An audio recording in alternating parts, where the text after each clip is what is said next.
നടൻ ബാലയ്ക്കെതിരെ വ്യാജരേഖ ചമയ്ക്കലിനും വഞ്ചനാകുറ്റത്തിനും കേസെടുത്തതിന് പിന്നാലെ പ്രതികരണവുമായി നടൻ ബാലയും ഭാര്യ കോകിലയും രംഗത്തെത്തിയിരുന്നു. മുൻ ഭാര്യയുമായുള്ള വിഷയത്തിൽ ഇനി ഒരിക്കലും താൻ പേരെടുത്ത് സംസാരിക്കില്ല എന്ന് കോടതിക്കും പോലീസിനും വാക്ക് നൽകിയതാണ്. ആ വാക്ക് താൻ തെറ്റിച്ചിട്ടില്ല. താനും കോകിലയും സമാധാനമായി ജീവിച്ചു വരികയാണ്. ഞങ്ങൾക്ക് ഒരു കുഞ്ഞു പിറക്കാൻ പോവുകയാണ്. അങ്ങനെ തുടർച്ചയായി ഓരോന്ന് പറഞ്ഞ് ഞങ്ങളെ ബുദ്ധിമുട്ടിക്കരുത്. അങ്ങോട്ട് ഒരു പ്രശ്നത്തിനും പോകാതെ ജീവിക്കുന്ന താൻ വ്യാജരേഖ ചമച്ചു എന്നൊക്കെ പറയുന്നത് തെറ്റാണെന്നും മാധ്യമങ്ങൾ ഒരിക്കലും ഇത്തരത്തിൽ പറയരുത് എന്നും ബാല പറഞ്ഞു. സമൂഹ മാധ്യമങ്ങളിൽ പങ്കുവച്ച വീഡിയോയിലായിരുന്നു ബാലയുടെ പ്രതികരണം. ബാലയുടെ ഭാര്യ കോകിലയും ബാലയ്ക്ക് പിന്തുണയുമായി എത്തി. ബാലയും മുൻ ഭാര്യയും തമ്മിലുള്ള വിവാഹമോചന ഉടമ്പടിയിൽ മുൻ ഭാര്യയുടെ ഒപ്പ് ബാല വ്യാജമായി ഇട്ടുവെന്ന മുൻ ഭാര്യയുടെ പരാതിയിലാണ് ബാലയ്ക്കെതിരെ കടവന്ത്ര പോലീസ് കേസെടുത്തത്. ഉടമ്പടിയിലെ ഒരു പേജ് വ്യാജമായി നിർമ്മിച്ചതാണെന്നും ഉടമ്പടി പ്രകാരമുള്ള ഇൻഷുറൻസ് പ്രീമിയം തുക അടച്ചില്ല എന്നും പരാതിയുണ്ട്. വ്യാജരേഖകൾ ചമച്ച് ഹൈക്കോടതിയെ തന്നെ ബാല തെറ്റിദ്ധരിപ്പിച്ചുവെന്നും മുൻ ഭാര്യയുടെ പരാതിയിൽ പറയുന്നു. എന്റെ വളരെ ബുദ്ധിമുട്ടുള്ള അവസ്ഥ നിങ്ങളോട് പറയാനാണ് ഞാൻ വന്നത്. ഞാൻ ഇതിനെക്കുറിച്ച് ഇനി ഒരിക്കലും പേരെടുത്ത് സംസാരിക്കില്ല എന്ന കോടതിയിലും പോലീസിനും ഞാൻ വാക്കുകൊടുത്തതാണ്. അന്നു തൊട്ട് ഇന്ന് വരെ എന്റെ വാക്ക് ഞാൻ പാലിച്ചിട്ടുണ്ട്. പിന്നെ കേസിനുമേലെ കേസ് കൊടുത്ത് എന്റെ വായടച്ചിട്ട് മിണ്ടാതിരിക്കണം എന്ന് പറഞ്ഞാൽ എന്ത് ചെയ്യാനാണ്? മറ്റുള്ളവരെല്ലാം സംസാരിക്കുന്നു. ഞങ്ങൾ ഇപ്പോൾ സന്തോഷമായി പോകുന്നു, സമാധാനമായി ജീവിക്കണം എന്ന് ആഗ്രഹിക്കുന്നു. പക്ഷെ മറ്റേ സൈഡിൽ നിന്ന് ഇങ്ങനെ തുടരെ പ്രശ്നങ്ങൾ വന്നുകൊണ്ടിരിക്കുന്നു. എന്റെ അവസ്ഥ എന്താണെന്ന് വെച്ചാൽ, സംസാരിച്ചാൽ എന്റെ മേലിൽ അടുത്ത കേസ് വരും. സംസാരിച്ചില്ലെങ്കിൽ യൂട്യൂബുകാരും ചാനലുകളും ഉൾപ്പെടെ എനിക്കെതിരെ ഓരോ ആരോപണങ്ങൾ പറയും. ഞാൻ വ്യാജരേഖ ഉണ്ടാക്കിയെന്നൊക്കെ ചാനലിൽ പറയുന്നത് കേട്ടു. ഇനി ഞാൻ എന്താണ് ചെയ്യേണ്ടത്? ഞാൻ മിണ്ടണോ മിണ്ടാതിരിക്കണോ? മിണ്ടിയാലും കുഴപ്പം, മിണ്ടിയില്ലെങ്കിലും കുഴപ്പം. ഞാൻ എന്ത് ചെയ്യണം? ഞാൻ എന്റെ ഭാര്യയോടൊപ്പം ജോലിയായിരിക്കുകയാണ്. ഞങ്ങൾക്കൊരു കുട്ടി വരാൻ പോകുന്നു, ഉടനെ വരും. ഞങ്ങളുടെ കുടുംബം തൂക്കി ഞങ്ങൾ പോകുന്നതായിരിക്കും നല്ലത്. അവരവർക്ക് അർഹതപ്പെട്ടത് അവരവർക്ക് തീർച്ചയായും കിട്ടും. വ്യാജരേഖ ചമച്ചു എന്നൊക്കെ പറയുന്നത് ബാല കേൾക്കാനുള്ള വാക്കല്ല. അത് വളരെ തെറ്റായി പോയി. ഒരുപാട് പേർക്ക് നന്മ ചെയ്യുന്ന ആളാണ് ഞാൻ. ആ നന്മയ്ക്ക് എല്ലാം വിഷം വയ്ക്കുന്നത് പോലെ ആയി പോകും ഇത്. ഇങ്ങനത്തെ വാക്കുകൾ മാധ്യമങ്ങൾ ഉപയോഗിക്കരുത്. അങ്ങനെ ഒരാളല്ല ബാല. ബാല പറയുന്നതിനെ അനുകൂലിച്ച് ഭാര്യ കോകിലയും വീഡിയോയിൽ സംസാരിക്കുന്നുണ്ട്. ഞങ്ങൾ സമാധാനമായി കഴിയാൻ ആഗ്രഹിക്കുമ്പോൾ അപ്പുറത്തെ സൈഡിൽ നിന്ന് തുടർച്ചയായി പ്രശ്നങ്ങൾ ഉണ്ടാക്കുകയാണ് എന്നാണ് കോകില പറയുന്നത്. എന്നാലും അദ്ദേഹം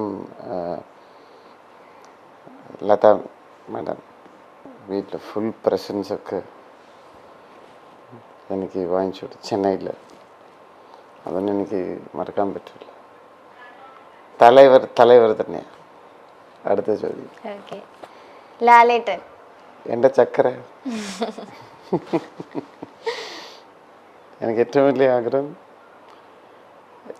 വിജയ് സാറുടെ പടം ചിലപ്പോൾ ഞാൻ സൈൻ ചെയ്യുവാണെങ്കിൽ അതിൽ ലാലേട്ടൻ എനിക്ക് വേണ്ടി ഒരു കഥാപാത്രം ചെയ്തു തരണം. As A fan. അത് ഒരു നിങ്ങൾ ഇത് കാണുന്ന ഇൻ്റർവ്യൂവിലിരിക്കുന്ന ഓരോ മലയാളികളും കേൾക്കേണ്ട ഒരു കാര്യം, ലാലേട്ടൻ നമ്മളുടെ അഭിമാനമാണ്. ഹീസ് ആൻ അവതാർ. അതുപോലെ ഒരു നടൻ തിരിച്ച് നിങ്ങളെ കിട്ടുമോ? കിട്ടത്തില്ല. അത് ഞാൻ തിരിച്ചറിഞ്ഞു, നിങ്ങളും അറിയണം. കിട്ടത്തില്ല, ഇനി കിട്ടില്ല. ലാലേട്ടന് അദ്ദേഹത്തിനെ വെച്ച് എൻ്റെ മരണം മുമ്പ് അദ്ദേഹത്തിനെ വെച്ച് ഒരു പടം ചെയ്തു. ദൂരെ ഇരുന്ന് അദ്ദേഹം അഭിനയിക്കുന്നത് കാണുന്നത് തന്നെ ഭയങ്കര രസമാണ്. ഷൂട്ടിംഗ് സ്പോട്ടിലൊക്കെ റിഹേഴ്സൽസൊക്കെ ഒരു ദിവസം പറയാൻ ലാലേട്ടൻ ടേക്ക് പോവാം. എനിക്കും ലാലേട്ടനുക്കും റിഹേഴ്സൽ ഇല്ല, ഡയറക്റ്റ് ടേക്കാണ്. കാരണം നമ്മൾ എന്താ ചെയ്യാൻ പോകുന്നത് നമുക്ക് അറിഞ്ഞൂടാ. But A magic will happen. அந்த ஸ்டார்ட் கேமரா ஆக்ஷனுங்கிறபோது அதான எங்களுக்கு சாஸ்திரம், அதான வேதா, അതാണ് മൊഴി, അതാണ് ദൈവം. ആ മനുഷ്യനെ വെച്ച് ഒരു പടമെങ്കിലും ഡയറക്റ്റ് ചെയ്യുന്നു. തീർച്ചയായിട്ടും. ഓക്കെ, പൃഥ്വിരാജ് എടാ ഫ്രണ്ട്. പൃഥ്വിരാജ് എടേ ഫോൺ വിളിച്ച ഇടറാ, ഫോൺ ഇടറാ. വിളിച്ചെടുക്കില്ല അല്ലേ? തിരക്കുണ്ട്. ഇവൻ അടുത്ത കാലത്ത് മറ്റേ ലൈം ടിവിക്ക് ഭയങ്കരമായിട്ട് ചിരിച്ചിട്ട് വീഡിയോ ഒക്കെ വന്നു. ആണ ഫോൺ വിളിച്ചാൽ എടുക്കത്തില്ല. അതൊന്ന് തിരുത്തി മാറ്റ്, കുറച്ച് ക്യാരക്ടറെ മാറ്റ്. ഫോൺங்கிறது എന്തിനു വേണ്ടി? സുഹൃത്തുക്കൾ വിളിക്കുമ്പോൾ ഫോൺ എടുക്കുക, എല്ലാം அப்படி സൈലന്റിലേ വെച്ചിട്ട് ഡയറക്റ്റ് ആയിട്ട് പറയണം, പൃഥ്വിരാജ് അതിൽ അറസ്റ്റ് ചെയ്യും. രജുട്ട വേഗം ഫോൺ എടുത്തോ ഇല്ലെങ്കിൽ അറസ്റ്റ് ചെയ്യും. ഓക്കെ, നയൻതാര.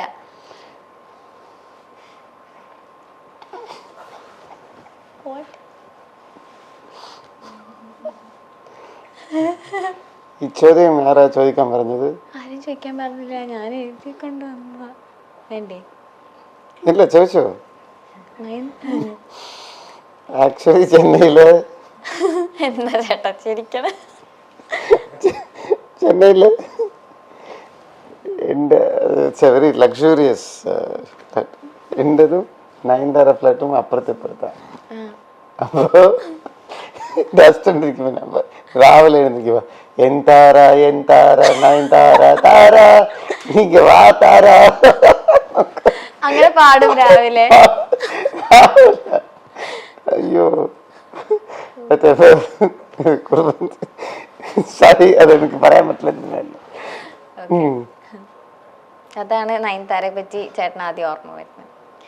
സുരേഷ് ഗോപി. സുരേഷ് ചേട്ടനെ കുറിച്ച് എന്ത് പറയാനാ? നല്ല കാര്യങ്ങൾ ചെയ്യുന്നുണ്ട്, വളരെ നല്ല കാര്യങ്ങൾ ചെയ്യുന്നുണ്ട്, ഇനിയും ചെയ്യണം.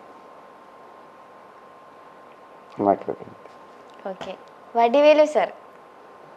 വടിവേലു എൻ്റെ ഫസ്റ്റ് പടം വടിവേലു സർ. ത്രൂ ഔട്ട് ഞാനൊരു 6 വർഷം കഴിഞ്ഞ് പുള്ളിയെ വിളിക്കുക, ഹലോ சொல்லுங்க பாலா, ആഫ്റ്റർ 6 years ചേട്ടനെ വിളിച്ചു, ഞാൻ അങ്ങോട്ട് വിളിച്ചു. ഓക്കെ, சொல்லுங்க பாலா, அந்த ரெஸ்பெக்ட், വാങ്ങ പോങ്ങ சொல்லுங்க. 6 വർഷം കഴിഞ്ഞ് എന്നെ ഓർക്കണമെന്ന് ആവശ്യമില്ല. அந்த വോയിസ് ഈസ് ആൻ എക്സ്ട്രോർഡിനറി ഒരു കലങ്ങൻ.